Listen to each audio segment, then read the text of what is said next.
hope you know, for this SMF Opinium fringe on the centre stage, defining the centre ground. Before I give you a small rambling spiel of introduction, the housekeeping stuff, that camera over there is currently live streaming this event to our YouTube channel, so that when we get to the questions and discussion phase of the event, just bear in mind that you are not just talking to the people in the room, you're also talking to the internet, because that, as well as going out live, will stay up on the YouTube channel forever and ever and ever. That's the first bit of housekeeping. The second one is I'm obliged to say that there are no fire drills planned during the next hour, so if any bells and whistles do go off, there is a fire and you should run screaming towards that door over there. That is all the housekeeping. In terms of the event, just if you're not familiar with the SMF, we are a cross-party or centre ground or centrist, depending on which term you prefer, think tank. So a think tank based at Westminster. We work with politicians of all parties to explore evidence-based policies. We're interested in things like better markets and regulation and a more vibrant and also fair economy. So in a sense, this is a sort of slight, not really a sort of a step outside the normal activity for us, but we don't normally get involved too much in party politics. But we do think, as an organisation that is interested in healthy and sensible cross-party cooperation, it is good to try and understand where the public are on some of the classic left-right questions and on particularly issues of economics and bits of policy. So that's what brings us to this project. We are, with our friends at Opinium, effectively updating some work that was done by the SMF in 2016 to define the centre and try and chart and map the different strands of public opinion. So there was some polling that was done in 2016, and Adam from Opinium will talk you through essentially the update of that polling and what it tells us about public opinion as a whole, and particularly given that this is the Conservative Party conference, what it tells us about Conservative Party voters and their attitudes and outlooks. We will then, after Adam, so that's Adam Drummond from Opinion, but forgive me, I'm on my 6th fringe of the day, so my if I forget words, do ignore me. So Adam will talk us through some brief slides. We will then hear from our other panelist on my right, Camilla, Tominey, Associate Editor of the Daily Telegraph, where, full disclosure, I used to work for a long time, but no longer do. And then finally, the last word will glow. You see, told you. The final word will go, and from the panel will go to Coutinho MP for East Surrey. I'm just I think your name now sort of is you really change your name by default to Rising Star, Coutinho. So I don't think it's possible to actually write about you in a newspaper without that title being attached. So we'll then hear from Rising Star, Coutinho, about her view of where public opinion and the Conservative opinion are, and what that might mean for politics and policy going forward. Actually, if I use the phrase going forward again in this session, will you please throw something at me? It's a horrible phrase, and I really shouldn't. I just don't like it. Yeah, that's about all. And then we can have a chat. We can have questions, conversation, and see where we go from there. So with that, over to Adam and his magic clicker. Okay, so a quick technical test. I've been told the battery on this is... good. So I'm Adam Drummond. I'm an Associate Director at Opinium, and I work in the sort of political social research team. Back in the aftermath of the referendum, as James said, we ran some work with the SMF. Basically, back in sort of the 90s and the noughties, when people talk about the centre ground, the stereotype was that it essentially meant to the left of the Tories on the economy and public spending and welfare and taxes, and to the right of old Labour on social issues. So quite sort of liberal on social issues and socially liberal, while also being quite sort of centrist. Well, that's the exact word I said. Quite sort of in favour of a mixed economy and some taxes, but also letting business do its thing. And the phrase that I keep remembering is Peter Mandelson's, "We're intensely relaxed about people getting filthy rich as long as they pay their taxes." So that consensus most visibly seemed to break down in the aftermath of the referendum, which is why we ran the work that we did. So, brief bit of background. Do shout if my head is kind of getting in the way of the slides, by the way, because I'm very aware of that and I can see the light. So back in 2016, essentially what we tried to do was come up with a way of working out what each party's coalition looked like and what the natural kind of political divisions were based on sort of attitudes. So almost like if we had, sort of a German-style proportional system or something like that, if we didn't have the existing parties in their history, what would the natural kind of groupings be? So the way we did that was by taking about sort of 15 or so different issues and coming up with a pair of opposing statements for each one. So if you were a participant taking part in our survey, you would see each of these pairs in a row in a random order, as always, and each of the statements flipped around randomly because we randomize everything. And the examples would be things like, is immigration a net benefit or a burden to society? Or is British a civic identity that anybody can have if they, regardless of where they're born, as long as they play by the rules and assimilate, or is it something you have to be born here to be able to claim? So we had a range of questions about social issues and economic issues and international issues. One of the ones I particularly like was Britain has more to teach the rest of the world versus Britain has more to learn from the rest of the world, which is really quite interesting in terms of how it predicts sort of various foreign policy attitudes. And essentially that goes into a big sort of cluster analysis machine, and it naturally gives us out 8 groups. So very sort of briefly the full detail of these is available on our website and in the report, but these go from left to right on the screen according to how left or right wing they saw themselves as being. So one of the questions we tackled back in 2016 was, do people perceive themselves to be left or right, or is it sort of a meaningless term as far as people who aren't super engaged in politics, as all of us are? I think it's something like 45 to 50% of the people in our sample put themselves on a sort of 0 to 10 scale, where at one end it was very left wing, at the other end it was very right wing. Something like 45 to 50% of people put themselves on a 5, like bang in the middle. And then when we ran the same question again a little while later, but we included a don't know option, a huge portion of that went to don't know. So there's a big chunk of the population who consider themselves to be not overly political, not engaged enough to assign themselves anywhere on the sort of left-right scale. But anyway, so this is how we organize these groups. And the thing to mainly point out really is we've got our sort of democratic socialist group on the left, who are sort of what they say on the tin. It's very much the sort of Corbynite group. If I sort of associate each of these groups with individual politicians, that's how we ended up sort of thinking of them. We have our community group, who are as sort of economically left-wing, but a bit more socially right-wing. Very much sort of blue Labour group, although we've given them quite a pink colour here.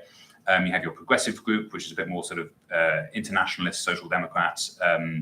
At the time when we did the first event, it was with Chukwuemeka, so we used him as kind of the poster child for that, and things have changed since then. And we have our swing voters, who are sort of, as you would expect, with a bit of a sort of smorgasbord of things. The New Britain and Free Liberals groups, not enormous amounts of differences between these, but we think of these as kind of the Cameron and Osborne end of the Tory tribe. The New Britain group is a little bit more sort of amorphous, but the Free Liberals, those are very much the small state libertarian end of things, low taxes, low spending, night watchman state, that sort of thing.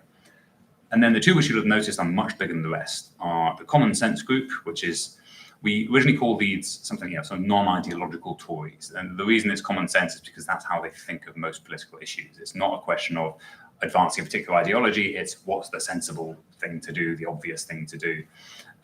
We're thinking common sense more in the sense of how tabloid newspapers might use that term rather than what we actually think of as common sense. And then, forget the phrasing, on the far right, we have what we call the Our Britain group, and they're purple because that's the more kind of UKIP-y end of the spectrum. So they were a bit more kind of economically left-wing than the rest of the sort of Tory tribe, but very much on the sort of, British as an ethnic identity side of things, immigration is a burden on society, that sort of thing.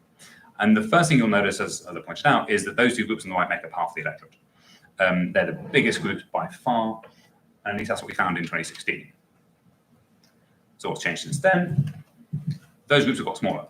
So when we ran, as I said, exactly the same question, exactly the same sample frame, making everything as directly comparable as possible, generally sort of the groups that we consider to be sort of on the left have increased in size slightly, in particular that kind of community group.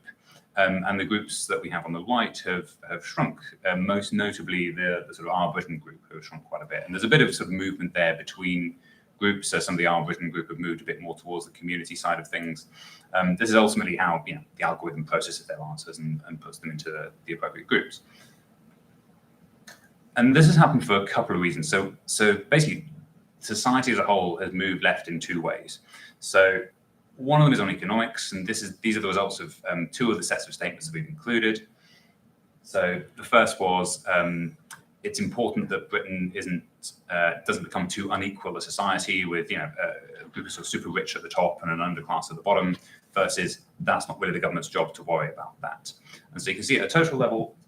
So I'm going to keep turning around. I had options for a microphone, but I chose not to use them. At a total level, the group saying it's important society isn't too unequal has increased in size quite a bit, while the proportion saying that that's not the government's job to worry about has decreased in size. Yes, that's the point. I could, of course, use paper versions of these.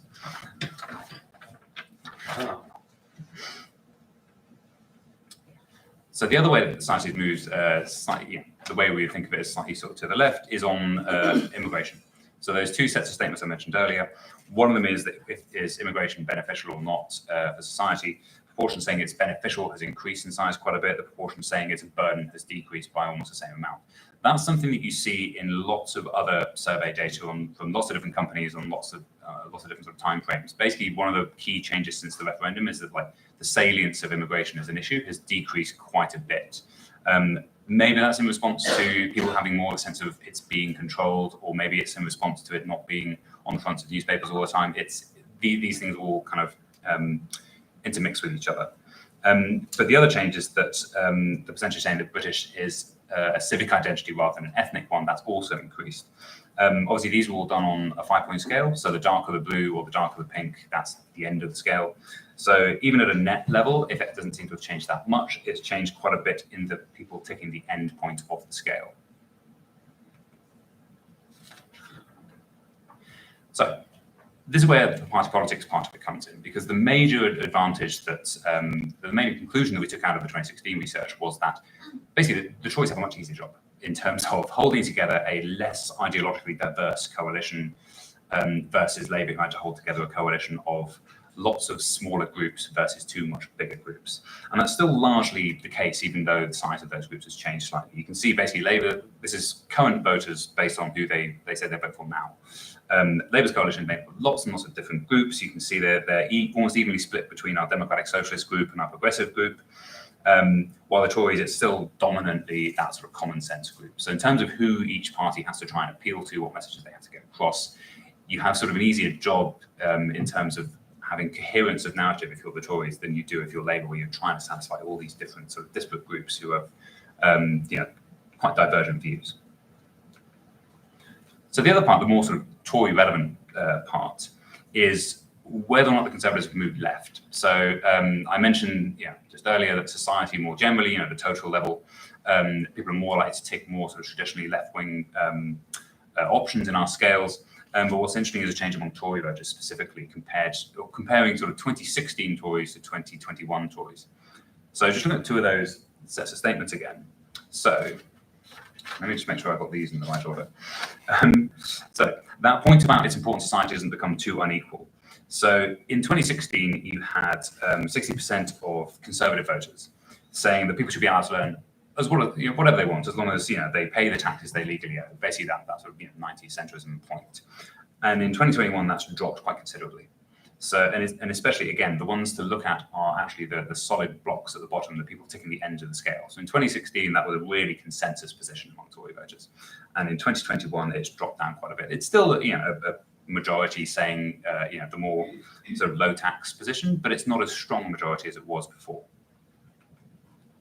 But looking at some of the other set of statements that we have, so this was trying to get at perceptions around deregulation. So one of the balance we were trying to get here was between starting a business, running a business is an incredibly difficult job. It's a tenuous thing, and therefore the job of government is to make that environment as conducive to business success as possible, or get out of the way and not burden business with regulation. Trying to get to sort of that point. And again, you can see a big drop in the proportion of Conservative voters saying that government needs to sort of make it as easy as possible to run a business. There isn't as big a corresponding increase in the percentage saying that businesses will always find a way, so therefore it's important to prioritize other groups. But you can see here basically a movement from a less equivocal pro-business position to a more ambivalent one.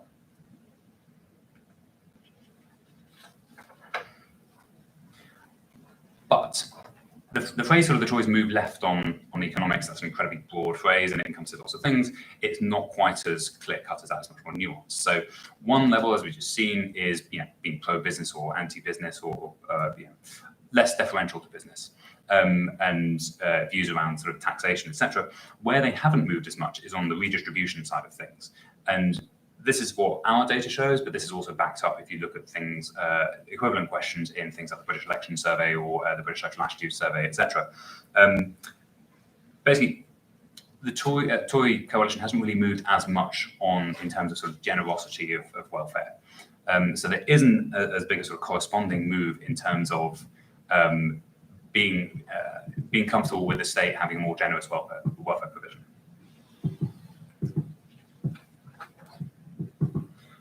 And then again, you see a similar sort of situation here. So this question was, we had a criminal justice version of this question as well. Basically, it's, do you think it's worse if somebody who doesn't deserve something gets it, or do you think it's worse if somebody who does deserve something doesn't get it? And again, there's a slight sort of change here, but it's nowhere near as dramatic as the changes that we've seen in other economic questions. So overall, yes, the 2021 Conservative coalition is more sort of economically left-wing than its 2016 counterpart, but that is only really in the sense of the sort of business side of things. It does not extend to redistribution, and it's not as simplistic as saying, the Conservatives have moved right on culture and left on economics. There are degrees of difference to that. And the final point, which I just want to mention, is that, so again, the phrase move right on culture, move left on economics, that's the actual sort of underserved marketplace in politics. It certainly was back in sort of 2015-16, as the referendum showed. All sort of the Conservative success since then has been about doing that and successfully doing that and successfully eating, the first UKIP's vote and the Brexit Party's vote. But from those changes that we saw early on, the Conservatives are basically getting ever increasing slices of a slightly shrinking pie. And that's been very successful so far. The question is how they adapt to those trends as they go forward. Thank you very much, Adam. I'll now turn to my right, as it were, and Camilla, Tominey, I'm sorry, Camilla, you can fairly describe as a leading voice on the right, or in the right of centre press. Yeah. What does right mean? How does the right relate to the centre from where you sit? Well, interestingly, on my way here, I passed somebody in the Midland Hotel who was proudly wearing a Tory scum badge. And it was a young Conservative. And I sort of thought, okay, well, you've decided to own that slur. In the sense that what's interesting about this polling is it is quite nuanced. And thinking in Conservative circles is varied and nuanced and not quite as it's made out to be. So this kind of idea of the Tory being represented by sort of Alan Bastard, pull the ladder up, Jack, sod the rest, is kind of completely dissipated from the 80s. And although there's still talk about Thatcherism, I think there's a consensus, particularly among younger Conservatives, that actually the word compassion is extremely important to the Conservative agenda. I think there's also a lot of resentment about the left sort of taking ownership of the equality agenda as if somehow Tories aren't interested in equality.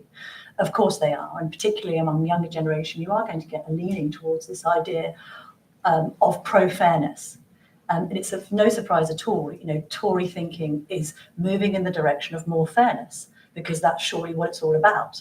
And to lend back to the Thatcher era, there was something about the key plank of the policy that particularly appealed to blue-collar workers and the working classes about owning your own home and buying up council homes, because that seemed to sort of spread prosperity between those who didn't have as much money as the rich. The idea that the even playing field is home ownership was the tie that binds.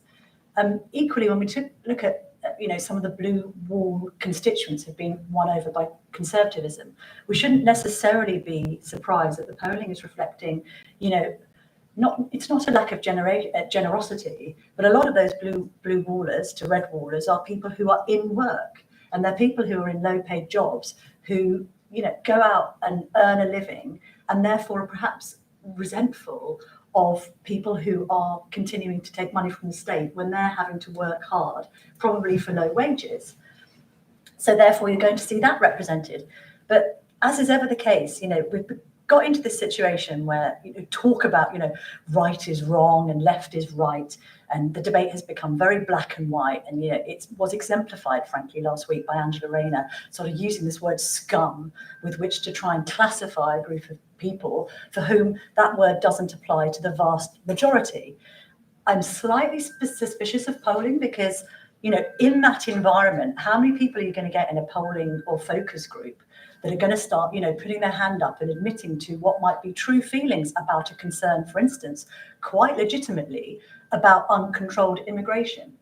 How many young people who might be concerned about uncontrolled immigration are actually going to speak up about that in a focus group when they feel that people are going to start pointing the sort of scum finger at them? Equally, when we see some of the polling or the focus groups that informed the tax rises that have been somewhat unpopular, perhaps with traditional Tories, well, how have those questions been phrased? If somebody's been asked, would you be willing to pay more peas in the pound to save the NHS? Who is actually going to say no to that in light of what's happened over the last 18 months when we've been in a period of, quite frankly, legitimate adoration of a national health service that's helped to save the nation from COVID? Whether people had been asked a different question along the same theme, like, are you willing to take a wage hit come 2023 because you're going to be charged more in NICs, then it elicits a different answer. So yes, I think, where does Boris Johnson go politically when you've got a situation where something going off? This is not the fire alarm I mentioned, I promise. I think it's an alarm errant mobile phone. But, should we be surprised now that Boris Johnson is presenting himself, as is ever the case, the man who famously said his policy on cake was having it and eating it, as this kind of centrist, all things to all men politician? We see this exemplified, don't we? Frankly, when it comes to a public inquiry on COVID, we're all going to be sitting here asking ourselves whether he was pro or anti-lockdown, because we know he's a libertarian who kind of did it under duress. And so there's this kind of agnosticism about what he thinks on anything that is perhaps politically useful. But of course he can occupy the centre ground, because where are the traditional Tory voters going to go? There isn't the threat from Nigel Farage anymore. Okay, and the threat from Nigel Farage was largely around one issue, Brexit. And what people who moved to the Brexit party always were concerned about is a complete lack of domestic policy.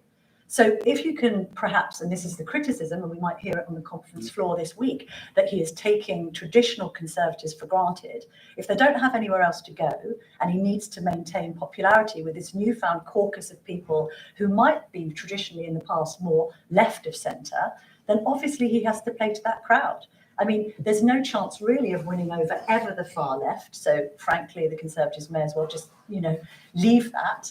But I suppose as you're looking forward to the next generation of Conservatives, and if you don't want young conservatism to be an oxymoron, then you're going to have to be appealing on a much more kind of even keel. And let's face it, the way I was brought up in the 1980s and some of the thinking around Toryism then, when it came to things like gay marriage or other issues, are just simply not represented by my children's generation. We're going to get children from my children's generation who might be right of centre, but, the idea of them being opposed to gay marriage would just be unthinkable. Therefore, of course the party needs to move forward and not backward, and this perhaps harking back to conclude the sort of Alan Bastard era, if we can put it like that. It's like, completely out of kilter with what most compassionate Conservatives think. And incidentally, compassionate conservatism isn't some sort of lie. There are many people at this conference who think exactly like that and are very keen on pushing the social justice agenda and are frankly a bit bored of the left owning some of these issues on equality that most right-minded people reasonably believe in. Thank you. I'm struck by the sudden fear that we have young people in the audience who might not remember Alan Bastard. Yes, yes, but, Alan Bastard. A popular comedy character of the late 1980s, my lad. Yes. Now I do feel old. Or it's sort of like exemplified by the Harry Enfield sort of loads of money type generation. Now, I want to go. Now, we'll come back to your use of the word equality, because I think that's very important. I'll turn this into an undergraduate philosophy tutorial later, where we talk about conceptions of fairness and equality. But before we do that, I'm going to hand over to Rising Star, Claire. I'll stop doing it, I promise. To Claire Coutinho. I'm particularly interested because Claire, you are the MP for Surrey East, which again traditionally is described as the Tory heartlands, and I think there's a very interesting question about how the Conservative Party will and can hold together the coalition of voters that has been built to deliver the majority in 2019. So all majority governments are coalitions, and coalitions have tensions. So I'm keen to get your thoughts on that later. Your opening thoughts on the poll. Well, I mean, I should say that I've not yet met anyone in my intake who is not referred to as a rising star, just to decrease the expectations amongst the crowd here tonight. But I think it's very interesting, this idea of what the centre is. And for me, when I was thinking about it, I was thinking about politics almost sort of 20, 30 years ago. It was very much sort of between two ideologies, and the centre was that sort of middle path. And now I think politics is slightly more about sort of pragmatic, evidence-based policy, that sense of competence for a group of people, and also it's become much more issues-based. And so the things which are sort of very centrist are positions on the big issues which people broadly agree with, which I think the Conservatives are on the right side of. So whether it's climate change or strong public services or international collaboration, having that optimistic, positive view about Britain, or controlled immigration, for example, I think those are things that everyone in the country broadly agrees with, and that's where the Conservatives are positioned, which is why we sort of sit across so many of those voters that Adam was talking about. And then obviously at the moment there are quite divisive issues which people are talking about, whether it's in race, whether it's sort of in the trans group or the green extreme activism, I would say, like the Insulate stuff, which has been really bothering me actually in Surrey in the M25. Open borders or being very anti the West. I mean, there's quite a lot of issues that I think are very divisive. Which Labour, I think, almost always seem to have a more extreme position than the Conservatives. And the distinction that I would make is this sort of thinking of the progressive, which might not exactly be Adam's definition of the progressives, which Labour, I think, seem to have a much stronger ownership on, who seem to be quite out of whack with the rest of society, and progress. And I actually think that the Conservatives own that sort of sensible, moderate progress, because when we take positions forward, we bring people with us.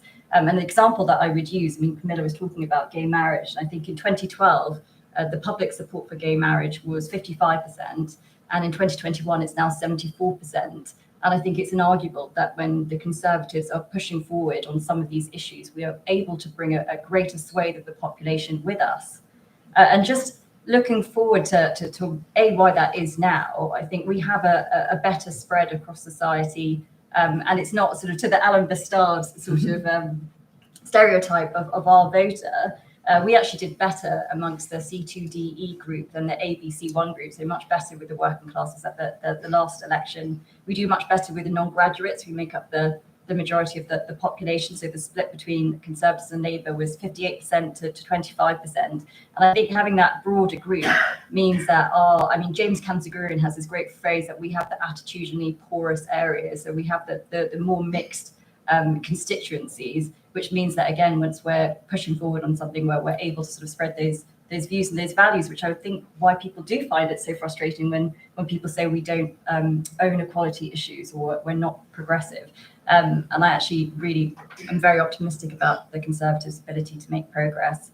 And I think it's important that we do, because if you think about the future demography of the country, we know that we're going to get more BME. We're going to get more older in terms of demographic split. And the whole point of levelling up is that we'll have greater graduate dispersal, which means that, again, we'll have more of those mixed communities. So I do think it's important that we keep sort of trying to chart that Conservative, sensible, moderate progress that we're so good at. And lastly, I just wanted to come back to this inequality point, which has sort of changed slightly since your last poll in 2016, and what I think that speaks to, because it's quite interesting if you look at the distinction that people were making. They were talking about not wanting there to be an underclass.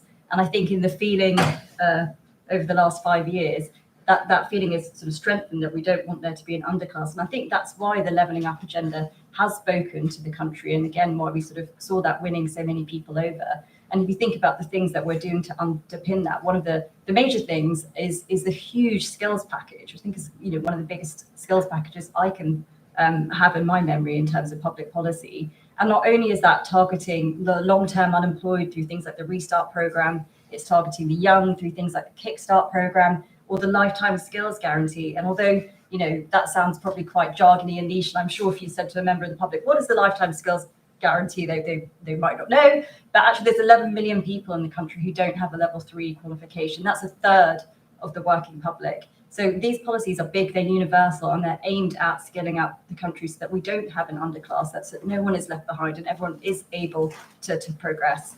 So there's just a few of mine. Thank you very much, Claire. I hope we can explore that. You used the word progress a couple of times there. I'm very interested in the Conservatives as a progressive party, because there's an interesting linguistic battle there. I want to put you on the spot briefly on one point, actually, because you used the L phrase, levelling up.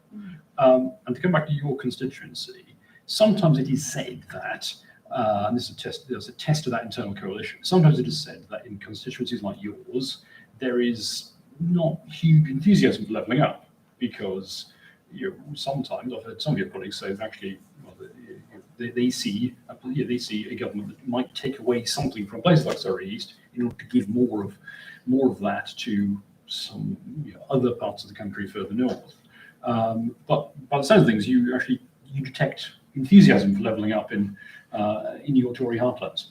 Well, I mean, it sounds like you're asking for an invite to Surrey East, which I'm happy to extend. I'm currently touring the home counties of England. Really, thinking about moving out of London. So yes, I'll and I think I would just make this distinction. So there are two places in the country which I think always constantly have a surplus with the Treasury, which is London and Surrey. So we are an affluent part of the country. You do get that fiscal transfer, and I think what people want to see and what they're positive about our agenda now is to try and change that going forward, because the rest of the country is also in as positive a position. So when you think about the things that we're investing in, whether it's connectivity through broadband and infrastructure, whether it's skills, whether it's R&D, whether it's the support that we put into businesses, that's about making all parts of the country function as well as we do in London and the South East. And we know that we've had a lot of the sort of growth and economic strength of the country for the last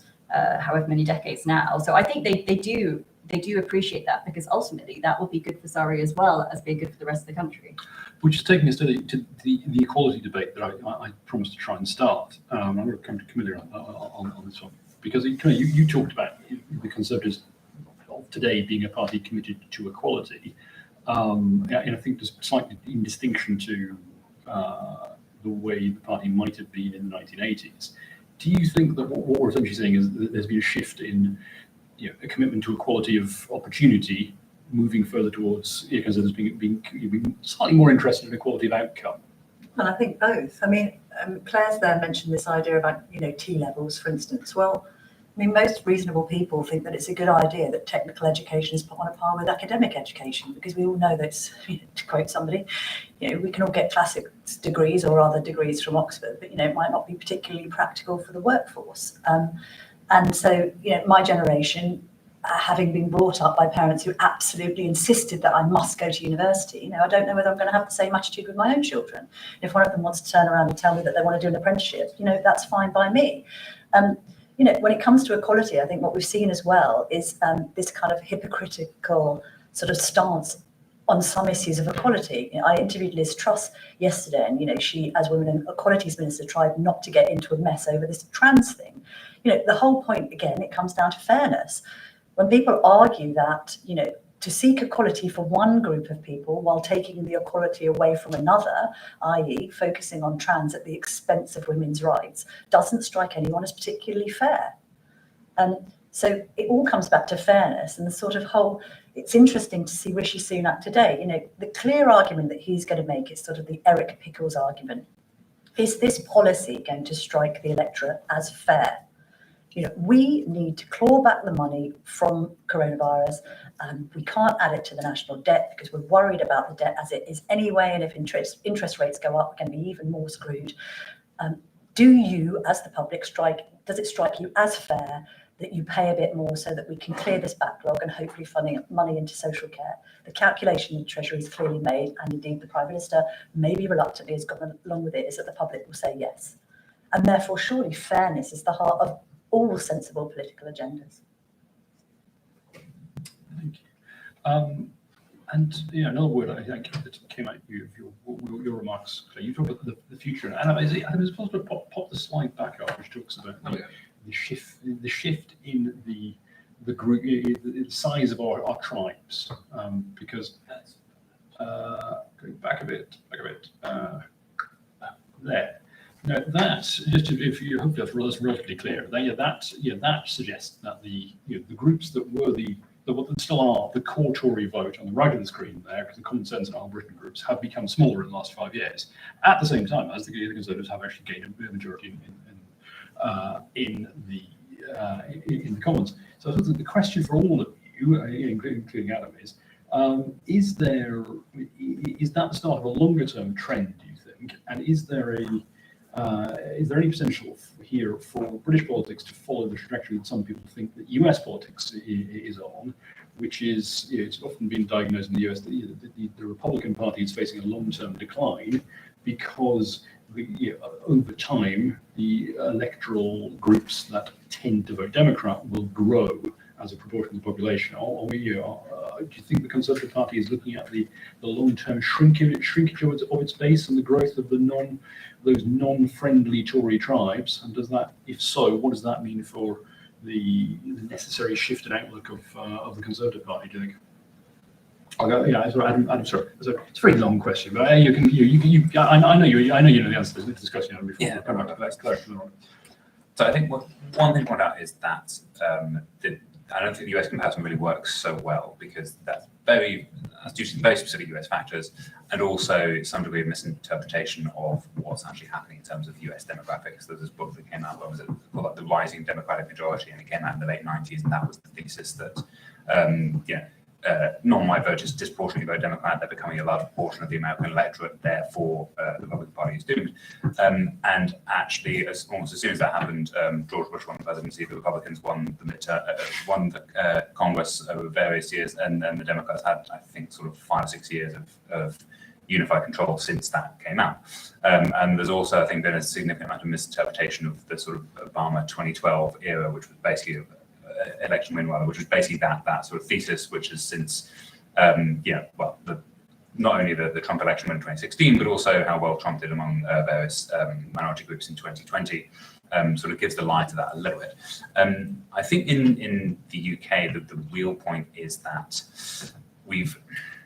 at the moment, it feels like we're having, we had, 5, 6, 7 years of basically the sort of stereotype argument. We need to tighten our belts. We've had an economic calamity in 2008.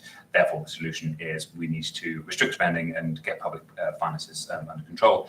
And I think what we naturally see with any sort of political era is each era is a backlash to the era that came before it. So we had the small state Thatcherite 80s, then we had sort of sharing, caring 90s and 2000s, and then we had economic crash. So we go back to having austere times, tighten the belts, trying to cut taxes. The pendulum and now this is naturally that.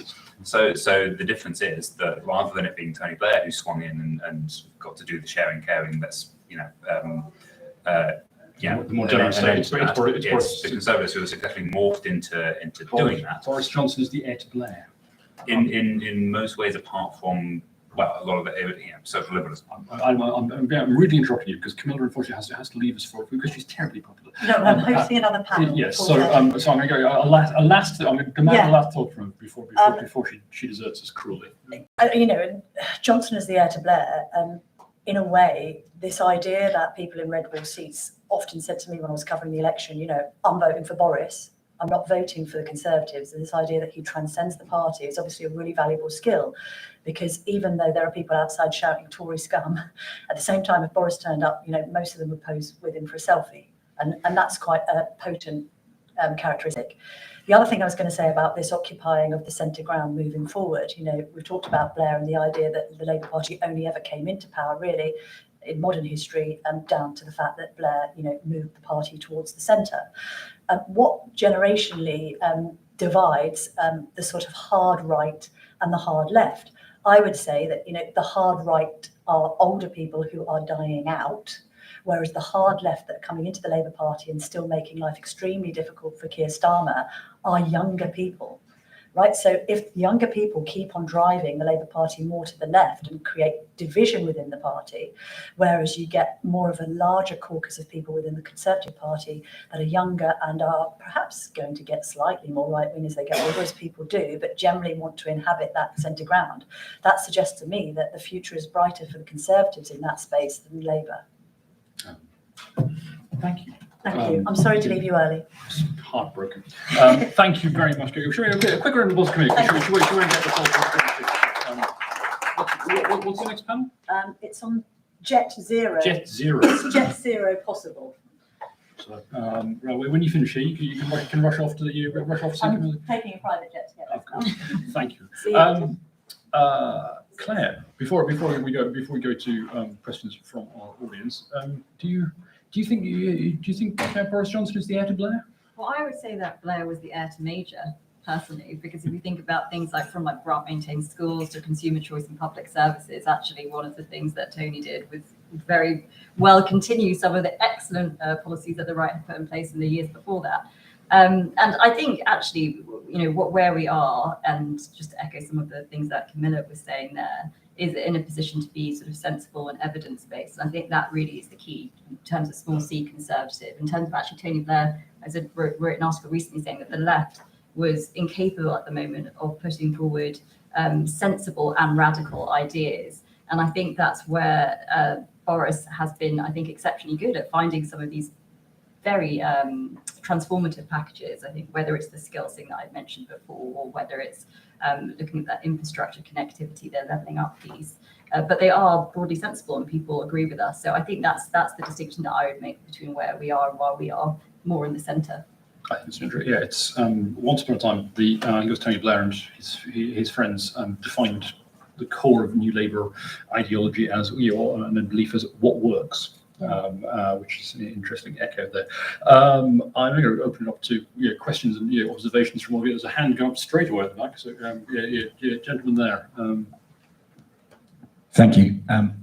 Richard Mollett from RELX. I'm wondering if the panel agrees or thinks that the current fuel shortage crisis is a sort of great microcosm for the age-old right-left debate around the function and role of government. On the one hand, we have ministers saying, it's not our fault, it's the market. And then, of course, on the other hand, you have people who say, well, it is your fault. And if the fuel crisis isn't the government's fault, what else isn't the government's fault? And could it be, or are we seeing a move towards a much reduced role of government in the economy and society more broadly? Thank you. And probably Adam, go to you first. Can you give your pretty general thoughts on from what you know, you know an awful lot about what the nation thinks. What do people actually expect of their government?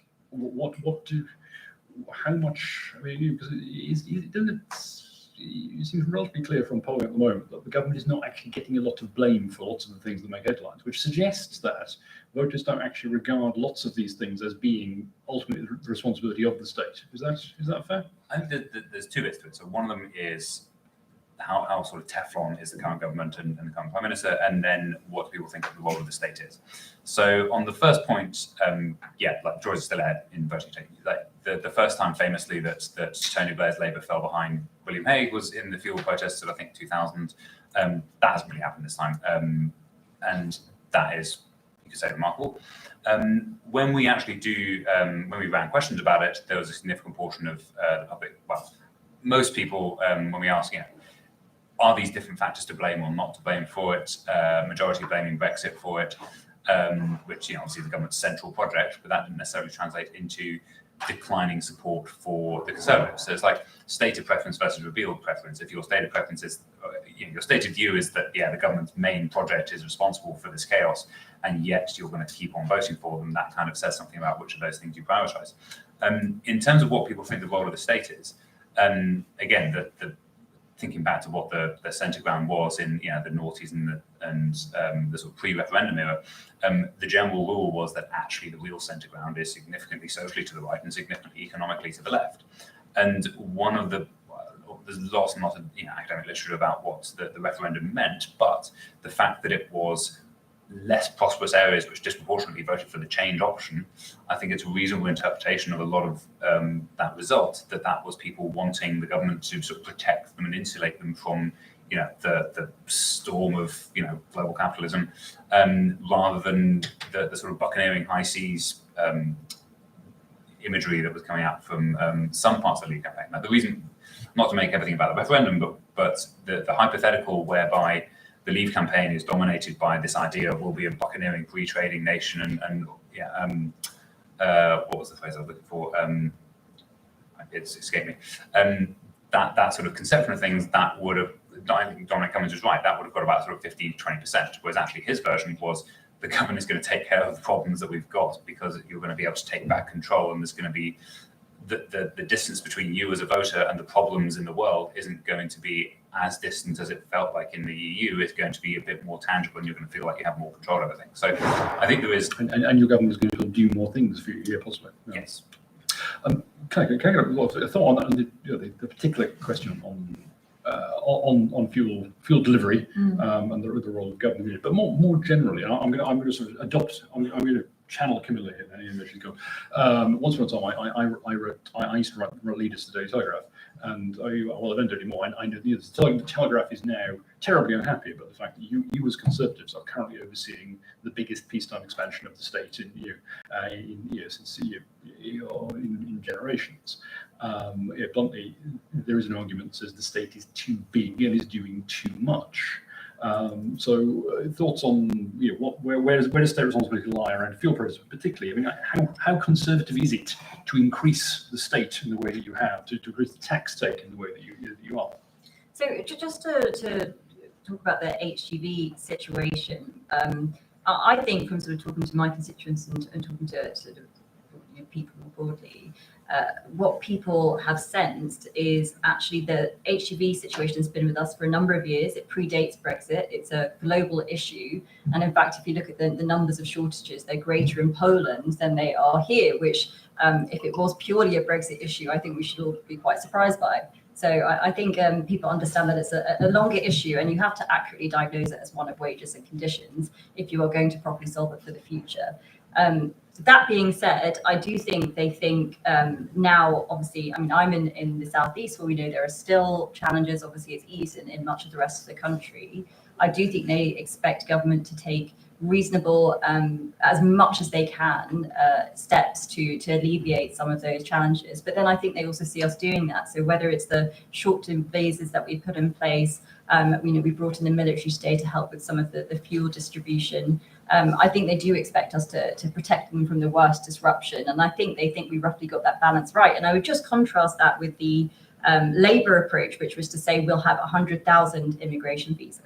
And I think most people looking at that, especially when they sort of hear people talking about that, would say, well, A, is that really going to solve the issue if you have shortages in Germany, in France, in Poland, in the US? If you have this global challenge, how is that going to solve the issue? And also, why is that the sensible and evidenced approach to take to make our lives better? So I think that's broadly where people want us to be. And just on your broader question, James, I think that, again, if you look at something like the tax issue that you talked about, I mean, it's come up a lot at this conference, and it's uncomfortable for Conservatives to be in a position where we're raising taxes. I think we can all in this room say that it's a painful decision for us. It's not something that we do lightly. But again, I think people do broadly think we're taking a sensible and reasonable approach to what has been an acute fiscal difficulty in this country because of the pandemic and the resulting the consequences of that. And again, I would just contrast that to where the left is, where, I mean, they've sort of said that they would never put forward unfunded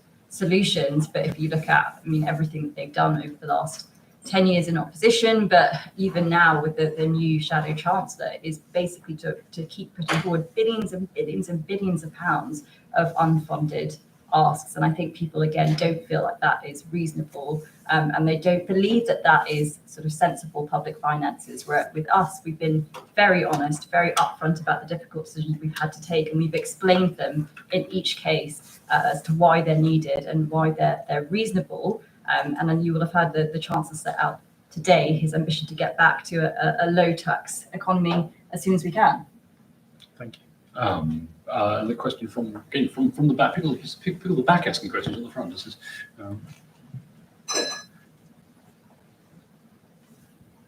Hi there, Joe from The Economist. Couple of related questions, really. Firstly, this is perhaps more directed at Adam.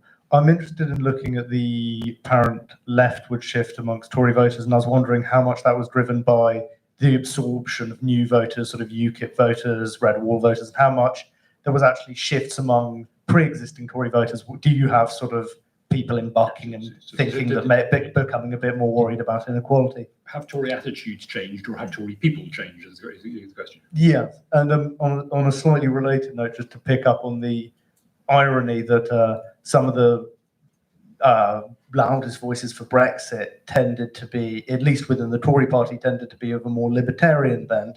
I wonder whether the fact that the project now seems to have gone in a very different direction, whether that creates some difficulty creating a base for the new government within the party, not amongst new voters, but perhaps amongst members and MPs. Okay. I assume, presumably, you're directing the second question more at Claire than yours. Yes, slightly, but I'll be Sure. interested. Well, Adam, do you want to come in first on that question? What's changed? People or attitudes, or both? Yeah, so it's mostly new voters and some of the polite phrase is, I think it's sort of natural electoral churn of people entering the electorate and leaving the electorate. So there's a bit of that. But I think the majority of the change, especially on the Tory side in particular, is down to absorbing more of the UKIP vote and the Brexit Party vote. How much of that vote? Obviously, we know a significant chunk of it are former Labour voters. So that is part of it, but also as many were probably former Tory voters as well. So it's a huge number of Tory voters kind of bled off into UKIP in sort of mid-2000s mid-2010s, and then have gradually come back along with a number of Labour voters who were making that journey anyway. So I think the majority of it is down to new and old voters rejoining, or from a 2016 perspective, new voters joining the Tory side. But I think there has been, like I said, we've seen sort of general changes in society at the top level. I think there will be some movement among that existing cohort as well in terms of changing some minds. I just don't think it's as big a contributor to the change.